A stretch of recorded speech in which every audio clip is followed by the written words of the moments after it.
Quels que soient les ennuis que nous avons, quels que soient les chagrins ou les peines qui nous accablent, toutes ces choses ont leur raison d'être. Elles sont là pour une raison. Prenons par exemple le cas de Noé dans la Bible. Un déluge était survenu et toute la terre avait été détruite. La végétation et toutes les autres choses avaient été détruites. Tout sauf Noé et la semence qu'il avait emportée dans l'arche. Le dessein de Dieu ne peut jamais connaître l'échec. Rien ne peut y faire échec. Oh, comme nous devrions être heureux aujourd'hui de nous reposer sur cette glorieuse révélation de la parole du Dieu vivant.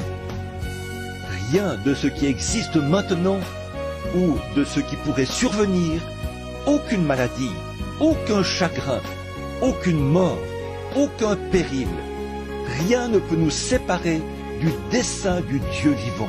Ce que Dieu a conçu dans sa pensée, ce que Dieu a résolu dans son cœur d'accomplir.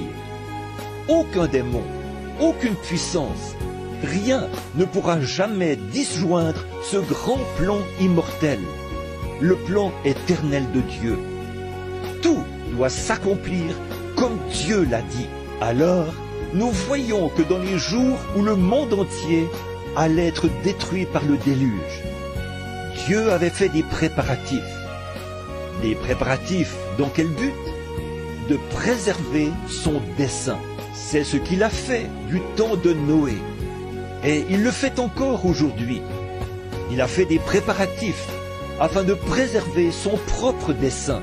Il préservera une église. Il préservera un groupe de gens. Il préservera des sujets pour son glorieux domaine que la mort ne peut détruire. Et nous savons bien que c'est par la foi que nous croyons ceci.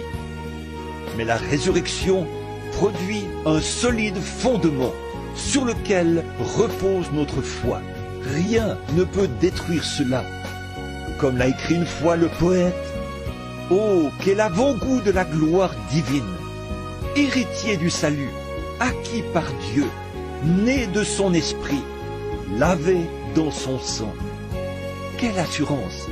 Sur ce roc solide, la résurrection de notre amoureux béni, le Seigneur Jésus. Rien ne peut détruire cela. Cela a été planté, c'est la semence de Dieu. Le but de Dieu, c'est de nous donner le Saint-Esprit béni.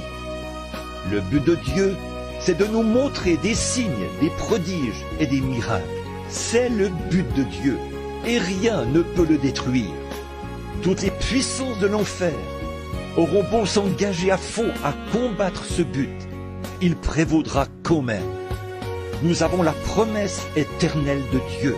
On aura peut-être des enseignants, on aura peut-être des ismes, on aura peut-être de grands programmes, on aura peut-être des choses donnant l'impression que ce but sera détruit. Mais il ne pourra jamais être détruit. Le but de Dieu, c'est de veiller à ce que ce but prévale.